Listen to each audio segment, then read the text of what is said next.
It's This Week in Bourbon, and anthropology rocks are the hottest item right now. And here's your headlines for September 26th, 2025. Turkey has officially removed 70% retaliatory tariffs on U.S. spirits. Button Distillery has been saved from bankruptcy, and Angel's Envy is releasing Angel's Envy 10. Before we get started, here's a quick word from our partners. Hey everybody, welcome back. The official last This Week in Bourbon of Bourbon Heritage Month. Oh, I was like, ever? It's like we're retiring it? No, that's the problem when you start a podcast is that there is no end. There is no end. There is no end. We have zero finish line. There is no light at any tunnel of what we see as a part of Bourbon Pursuit. Forever. That's right. Squints. Yeah. It's very much just like that. Every week it's like, oh wow, how'd this happen? And then when it comes time to recording season, it's like, oh, here we go again. Here we go. It's constant. It's constant. So anyway, the opening this time, wives are playing a little prank on their husbands real quick. Ooh, I like that. You ready for this one? Yes. All right, here we go. Oh my god, Dan, come here. My rock came in. Your what? My rock. For our entryway table. Oh my god, I'm so excited. What did that? A rock from anthropology for our entryway table. You bought a rock. Oh my god, it's perfect. Wait, It's a rock. Wait, why'd you? How much was it? Wait, you bought this? What do you mean I bought this? This is like the cutest rock ever. It's gonna sit on our entryway table. It's just a. How much? It's not just a rock. It's a one-of-a-kind rock that they found in the From ground. anthropology. That's where rocks come from. They literally found this. They literally found this in the ground, and there's no rock like this. Because every rock is different. How much did you spend on the I'll stop it there. But it's How did they not die laughing? Oh, I know. And it's funny because there's people that have now joined in this meme and that are tricking their husbands into like wait, you bought a rock from anthropology. Yeah, it's like buying a piece of driftwood or something. It's like, it's a piece of wood. Yeah. And actually, they had a follow-up video where the same exact girl, she opened up a box and it was, like those sticks that people had in their homes for a while. Yeah. And she was like, these are really good sticks. He's like, are you kidding me right now? Go outside. Yes.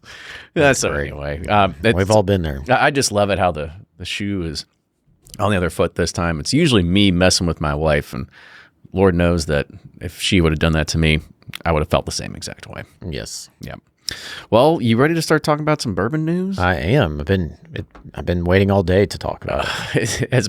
Well, I mean, today we did a few things. We did. We did bottle a barrel this morning. It was just me, you, and Tim. Yep. And then we went and messed with some new 50 ml stuff. So we are not going to be doing 50 mLs in Pursuit bottles Anytime soon. Anytime soon. But I won't give it away. Just make sure you are signed up for the Seal Box Advent Calendar. That's all. That's all I'll say from there. So hopefully I don't give anything away. But I think you just did. Okay, how about this? Pay attention to Seal Box. That's right. Yeah, all right, we'll do that. All right, let's go ahead and dive in with the first bit of news here. And the first is that Turkey, like the country of Turkey, has officially removed its 70% retaliatory tariff on U.S. spirits, which had been in place since June of 2018. And this was initially imposed in response to the U.S. tariffs on steel and aluminum. And according to the Distilled Spirits Council of the United States, also known as DISCUS, American spirits exports to Turkey had fallen by nearly 36% from 17 million in 2018 to around 11 million in 2024. And as a result of this tariff, DISCUS President and CEO Chris Swanger has now praised President Trump in his role for securing the tariffs removal, stating that will open up new export opportunities.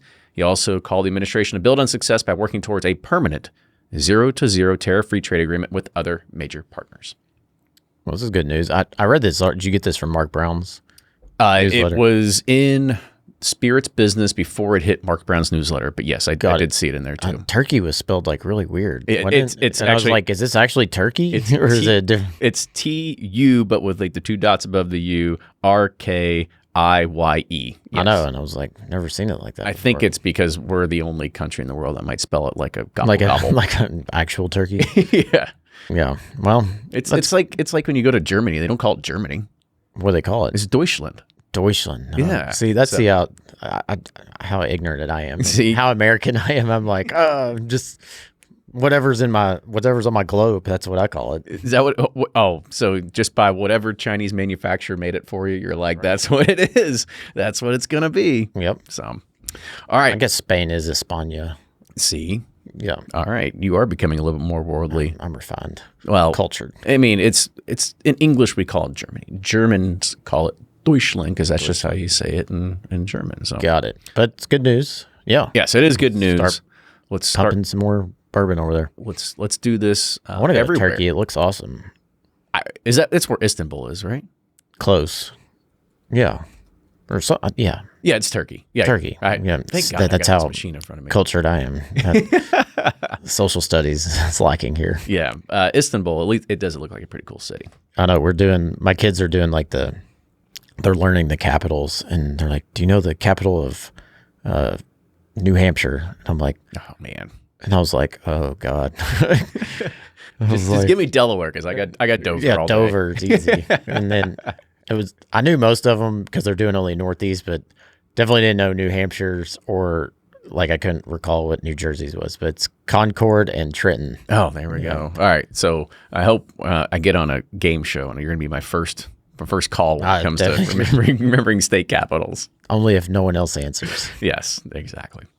All right, so our other kind of big news here is that recently just came in, like as we were getting ready to start record this, is that Button Distilling, the largest bourbon distillery that was in New York, has now been saved from bankruptcy by Blackstar Company. If you remember, just a couple months ago, you heard us talk about them shuttering and closing up because of bankruptcy, but an investment by Blackstar will now allow Black Button to continue its operations, including distilling, bottling, and selling their spirits. All 9 full-time employees will remain, and the tasting room, which closed in July, will now, it says remain closed for now. they'll probably get there eventually, but they We'll got be back soon. Yeah, they got to get their operations We're back out for in check. lunch. But that's good news. Yeah. Yeah, Black Button kind of took off, with that New York, had a really nice niche market up in New York, and then Constellation, I believe, was the one that bought them out, and then they bought it back from Constellation. I can't remember if Yeah. No, that was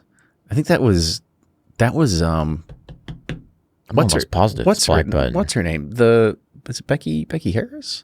I think they were in like, oh man. What is it? You're really selling me here. Or I know I'm trying to I'm forgetting the distillery, but they were mostly rye whiskey. I thought that's what it was, because I don't think Black Button has ever been owned by Constellation. I think you're wrong. Okay, you're right. Constellation Brands makes a minority investment in Black Button Distilling. Yeah. And then Black Button bought that investment back out, and then that was like 18 months, two years ago. Okay. And then, yeah, obviously probably having to buy it back in the downturn in the market led for tough times. So glad they're getting some capital to get things back up and running. Okay. Well, there you go. Thank you. You proved that you have quite the I memory. may not know where Istanbul is, but I know sure as hell the shakers and movers in the spirits world. All right. I won't quiz you on any state capitals either, because I certainly don't remember much of them either. Maybe that'll be the next season of Pursuit. of Pursuit. We're gonna have to go in and be like, do you know the state capital of California? Do you know Maine? No, I don't remember Oh, it. Maine's an easy one. Is it what is it? You're gonna say it, I'm gonna remember it. It's a golf course. Name of golf course. Famous golf course. I don't know. They played the Masters there. Augusta? Yeah. Oh. It's Augusta, Maine. Oh, okay. I was about to say it in my head, and I was like, that doesn't seem right. That's only in Georgia, but there we go. Here's your 2 owners of a bourbon company. Yeah. Just proves that even you don't have to know geography to start a bourbon company. That's right. The Kentucky Distillers Association, the Kentucky Distillers Association has welcomed Dark Arts Whiskey House as its newest member. Co-founded in 2023, Dark Arts focuses on blending, rebarreling, and finishing bourbon, rye, and single malt whiskeys using underutilized maturation techniques. I don't know what that means. And unconventional barrels. Since beginning production this year, Dark Arts has filled 200 barrels to date, each with a custom blend. It's a limited release whiskey, and the addition of Dark Arts Whiskey House to the KDA reflects its continued expansion of the Kentucky bourbon industry. Well, that's awesome. Congratulations to Macaulay and the KDA for getting a new member. I just said, I was like, wait, underutilized maturation techniques and unconventional barrels. All right. All right. Underutilized. And I think everything's utilized. At least in this industry, it feels like. Yeah. That's great. happy for Macaulay. Yeah. And KDA got somebody cool. Not that they're not cool, but Macaulay's cool. Well, we're not cool yet. We haven't joined. We're poor. We'll get there. We'll get there. Promise you. Come buy some more Cherry Styles, and we'll be on That's there. right. All right. That's actually it for the bourbon news. Oh, short week. It was a short one, but stick around. Bourbon release news coming up. Hey everybody, it's bourbon release news time. We're going to be a little bit more on the back half here with the release news. And the first one is we're talking about HIRSCH. The HIRSCH Selected Whiskeys is introducing, let's quote, the Cask Strength Kentucky Straight Bourbon, a limited edition release finished in 30-year-old HINE Cognac XO barrels. This expression is a collaboration with HINE Cognac, and HINE is H-I-N-E. It was aged 5 years, 8 months. But in France, it's honey. HINE, by those, yes. Aged 5 years, 8 months before spending 1 year, 10 months in the Cognac cask in Bardstown, Kentucky. Only 3,900 bottles will be available and released in select states beginning in September to celebrate, well, I said to celebrate Bourbon Heritage Month. That's gone away. The bourbon, however, is crafted as a mash bill of 72, 13, 15, and it's double distilled, which pretty much everything is, aged for 7 years, 6 months in both new char number 3 and toasted American oak barrels. Big fan of cognac finish, so I'm sure it's good. Yeah, I'd say, I mean, I love how they emphasize the. yeah, it is. all It's their called stuff. the Cask Strength. But it kind of, I remember we tried this at one point, right? This has to be a Did we? re-release. I could have sworn they had No, you're an thinking XO of cognac. the Bivouac. No, Bivouac. Whatever, Bivouac. I have now cemented that into my terminology. I will not get that rye from Pennsylvania correct, but Bivouac, I've got you on that one now. Yeah, I don't remember having the cognac one from HIRSCH, but maybe I'll be happy to try it again. It's either in the warehouse somewhere or potentially in my basement. I don't know where. We'll it went find it. to. Okay. Well, here's our other headline is that Angel's Envy is releasing Angel's Envy 10 Cask Strength. Guess what day it's going to be on? October 1st? I don't know. Yeah, you were close. It was October 10th. Oh, that makes sense. Yep. Duh. It's Brilliant trying. I know. I shouldn't throw those curveballs. It's however the brand's first age-stated release and will be available nationwide. Crafted with a cumulative aging time of around 10 years in new American oak and port wine barrels, it marks a significant moment for the brand, offering notable depth of flavor and complexity. There will be around 25,000 bottles, maybe 24 and a half, we'll say that, will be available nationwide and at the Angel's Envy Distillery with an SRP of, you want to guess? Let's see, $99.99. Nah, I wish it was. No, $250. Oh, well, that's out of my price range, but I'm sure it's good. That's a big monument, 10 years. It is. I'm surprised that if they're doing this one instead of their usual like coffin box every year, maybe. The Cask Strength one? Yeah. I mean, this is a Cask Strength release, so I wonder if this is that the Cask release. Strength, but 10 years. Yeah. Oh, that makes sense. And I don't think they do the coffin box anymore. I probably shouldn't put them in a box, if you will. But was it last year's Cask Strength? We were like, wow, they've really redeemed themselves. It was. Yeah. It was. It was really good. It was really good. It was really good. So Yeah. we'll be looking forward to trying this one for you all as well, too. And this is actually a kind of another fun one here is that Barton 1792 is introducing 1792 Cognac Cask Finish as its first expression and the first cask finish expression to permanently join the 1792 portfolio. This is building on the same mash bill, fermentation, and distillation process as pretty much everything else. And this new expression is finished for at least 6 months in ex-cognac Is it double distilled? It goes through the thumper, and so technically I think everything's double I know, I was distilled. kidding. Yeah. Anyway, this is going to have a retail price of a mere $38. Oh, wow. Best value.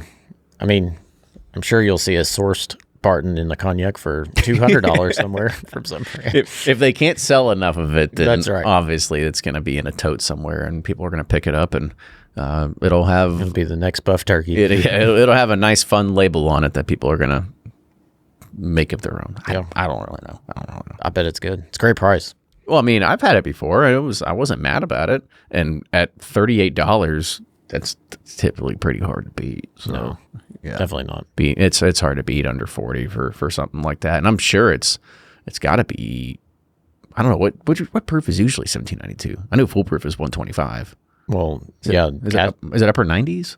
I think it's 94. Okay. Pretty sure. All right. then it's probably around there. If I had Yeah. to guess. All right, let's keep going here. So Oaklore Distilling Company has announced the latest whiskey release in its heralded Story Series, which is Oaklore Story Series Oloroso Sherry Cask Finished 4-grain bourbon. It's a mouthful. It's a mouthful. This is now available with a very limited release with only 750 bottles available for purchase. It's bottled at 95 proof. It's a 6-year-old, non-chill filtered small batch bourbon and is a fresh take on Oaklore's original 4-grain bourbon, creating a new flavor exploration enhanced by finishing in Spanish Oloroso sherry casks.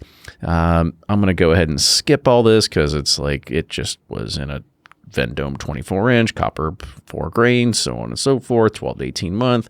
The mash bill is 70-10-10, and I was trying to figure out if there's a price, but there's no price. So all I know is 70-10-10-10. Actually, it is. It's 70-10-10-10. Yeah, okay. Thank you for catching that. I was like, it has to be a 4 grain. So. Right? You know, you're learning your state capitals and you got your math. That's down. right. We're here to educate you. Yeah, I'm glad you caught that. So anyway, I don't have a price on that one, but good for them. Yeah, I like the Oaklore stuff. Cool bottle, too. What does it look like? It's got, just pulled up. I mean, it's hard to describe a bottle. Well, I mean, you can. It just depends on how good you are.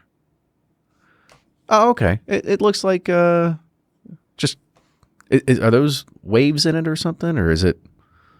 I don't think so. Looks like a standard bottle to me, Ryan. Well, I know, but I like it. It's kind of hip, modern. It is cool. a little bit modern. Yeah, I like the tree on there too. it's a nice tree. It is a good tree. It's a good oak tree. It's got a thick base though. It does. Got that really thick. I think they're out base. in North Carolina. They are. Yeah. They are out of North Carolina. Because it said it was basically going through everything from North Carolina and Kentucky that I skipped all over. I have way too much useless whiskey knowledge. You do. Yes. You do. They ever have a whiskey Jeopardy? I'm on it. We should probably, I think we probably could Create an episode. create an Whiskey episode where we do Whiskey Jeopardy. Have And ChatGPT come up with the questions. I think so. Yeah. I mean, I don't want to be on it, but I will certainly be. Yeah, we need to have somebody moderator. be like what's his name? Craig Jennings. Is that his name? Craig Jennings? Ken Jennings. Ken Jennings. Sorry. Somebody be like him, and then it's me, you, Fred, and we have to buzz in. See, that's the thing is I'm gonna lose. Yeah, you will. I've got a 2-week memory. I know what I'm doing this week. I'm planning for next. I've already forgot about last week. Yeah. And it can't be about whiskey. Can we please bring in like 80s movie trivia? Nope. It's all whiskey. See, that's where we got to throw something in there that I have a chance. All right, we'll give you one 80s movie category. I'll lose all that. Well, you got to understand, you're also going to be going against Fred. Oh, that's So true. That's a heavy hitter. We're both screwed. Yeah, I was at to say, it was like it's easily first, second, third going in that order Yeah. with Fred on top. I think we should do it. Nah, I don't want to. I'm going to embarrass myself. How about you moderate and I'll There go you against go. Fred? I like that. I like that. New versus old. I wonder if there's anybody else that thinks they could challenge Fred in a Whiskey Jeopardy. Oh, there's definitely people. Who do you think? Who do you think is Brian Harrow? I mean, he knows the ins and outs of the legal side. He got some part of history, but I still think Fred is deeper in history. So we got to figure out. He's got to be. We got the cool thing is that we can have Like Susan Riegler or something? I don't know. Yeah, I mean, because you could have different things where it's like you could have cocktails, you could have whiskey history Yep. prior to Prohibition, whiskey history from 1990 to 2000. You could have He would get me on prohibition stuff. Podcasts in bourbon history. My knowledge only is from 2015 to now. We have super, super modern whiskey history of like the past 2 weeks. Yes. There we go. That'll be my category. There we go. Perfect. And we'll talk about Good Trouble Bourbon because that's next in the news here. All right. So Good Trouble Kentucky Straight Bourbon has launched a limited edition expression called Trouble in Blues to honor 100 years of the Chicago blues music. The bourbon is aged for over 5 years, bottled at 100 proof, features a mash bill of 70% corn, 21% rye, 9% malted barley. Around 445 bottles will have been produced, and these are personally signed by legendary blues musician Buddy Guy. Proceeds from the sales will benefit the Blues Legacy Committee, an initiative dedicated to preserving and sharing the history of Chicago blues. And each bottle uses augmented reality technology, which when scanned provides an immersive experience featuring the blues icons. This feature, along with a custom artwork inspired by 1950s jazz posters, is designed to turn the purchase into a cultural and celebratory experience. Trombone Blues is now exclusively available in Chicago through Maverick Distribution with pre-sales starting right now. All right. Well, I'm not familiar with Buddy Guy, but I am. I used to listen to Buddy Guy back before it was my discovery phase of like figuring out like what the only kind of blues music. person I could name is B.B. King. B.B. King, yeah. Buddy Guy is pretty good. He's actually he played at Bourbon and Beyond a couple years ago. Oh, did he? Yeah. Very cool. Yeah. So he's still traveling. He's an old fella, but he's pretty much a legend in the blues That's realm. cool. I am kind of just curious to see. I always thought Memphis was the blues, but I guess Chicago. you know. Everybody's got their region. Yeah, it's kind of like barbecue. Got it. I don't know about Chicago. Chicago barbecue. blues is different style of blues than Memphis. It may be. Okay. I don't know what Louisville blues is, but at least Stevie Ray's. it is. It's right down the street over here. It's a great place. And you can drown yourself in some bourbon while you're there. That's right. I'm kind of excited to see what this augmented reality technology is, right? Because I haven't seen anything truly work like augmented reality except that 19 Crimes one. Remember the Snoop Dogg one? Yeah, where you would take a picture or you would use your camera on the label and they would come to life or whatever. I think that's pretty cool. But I would be interested to see if anybody can create more immersive experiences like this and it actually latches onto people and they're like, oh, this is really cool. I don't know. Maybe. I don't know. Maybe we can put a QR code on ours and we could watch you struggling to like pull bungs out of barrels or something. To Jeopardy. Yeah, that's right. We'll do the Jeopardy episode. All right, our last one here is that Jack Daniel's, always in the news here, is introduced Distillery Series Selection number 15, and it's a sweet mash Tennessee straight whiskey aged nearly 9 years. This limited edition high proof release is the latest in the brand's experimental line, available exclusively in Tennessee at the White Rabbit Bottle Shop in Lynchburg. And the release is a nod to the sweet mash process that takes place at the start of each distilling season and features the same grain bill of 80% corn, 12% malted barley, 8% rye, like all of Jack Daniel's Tennessee whiskeys. After entering new charred white oak barrels in 2016, the expression was aged on the top floors of Track 2 barrel warehouses at the Jack Daniel's Distillery for almost 9 years before being bottled at 117 proof. This is going to be available in 375 ml bottles for a price tag of $45. It's interesting. Both Birthday Bourbon and Jack Daniel's come out with this sweet mash release this year. Brown Foreman. That's true. I didn't even think about that. Yeah. It is the year of sweet mash. That's right. They're like, we got to do some of these first set of tanks. It's like, it doesn't taste like everything else. It tastes a lot like Wilderness Trail over here, That's right? right. Or Peerless. All these sweet mashers. That's right. That's what they're trying to do. But that's it. That's it? That's Oh, it's this quick. week in bourbon. You know, as Only 24 minutes. I read White Rabbit on here. If anybody's looking for a new fun show that's on Netflix, there's one called Black Rabbit that I've been watching recently. I'm 2 episodes in. It's very captivating. Is it a comedy? No, it's with Jason Bateman, and he is a degenerate gambler and loses everything. Sounds lip-lifting. At some point, maybe we'll get there. I just got to the part where he got his finger cut off. Oh. He likes roles like that where he gets tortured. Yeah, well, I Ozarks. won't say anything more for people that are waiting eagerly to go and now queue this up on their Netflix stream. I'll have to put it on my queue. Yeah, please do. And then we can talk about it in 2 weeks when you finish watching it, I guess. Let's do it. All right. Well, that's going to be it. That's This Week in Bourbon for September 26, 2025. Cheers, everybody. Thank you for listening. If you happen to remember, if you're in the Louisville area, you better be swinging by here at Pursuit. Doors Yes. are open. Come get a cocktail. Bars are open. Best cocktails in the city. And we're going to be, it's a cadence. We're here every single Wednesday at 1 Wednesday at o'clock 1 o'clock, p.m. yes. Yeah. And then we're going to start putting a TV or something upstairs that kind of shows you exactly when the next live podcast recording is going to be happening. So you can come down, you can join, you can watch it in the bar. And then now that we have done a few tests of doing this live on YouTube to our Patreon community, I think that we can start giving some QR codes out there. So I guess if people want to bring some earbuds and watch it on their phone while they are sitting out there, we could do that. Who knows? We have a can roll out TV. some TVs. We have a TV we could roll out here. We'll figure it out. I don't know. We'll see what's fun. And come meet your, obviously you want to meet us. We're special. I mean, your favorite, media personality in the bourbon world, whether that's a master distiller, a blender, brand ambassador, this and that, be a great opportunity. Yeah. Should we go ahead and plug our next one that's going to be happening on October 6th? Sure. All right. The first one that's going to be here in person. So if you want to come and be a part of the live show, Mr. Jim Gaffigan himself. Whoa. Yes. I knew that, but I'm going to act surprised anyways. You act surprised, yes. So we will have Jim Gaffigan live in the studio on Monday, October 6th. Pay attention for the time that we're going to be doing this. This is all in anticipation of his buildup of his, I think, 3 or 4 days that he's doing shows here in Louisville. And it's called the Bourbon Tour, or the Bourbon Tour or something like that. So Bourbon Tour. Yeah. Love it. So October 6th, Jim Gaffigan here in the podcast studio. Make sure you can come and be a part of it. With that, cheers, everybody. We'll see you next time. Doodles.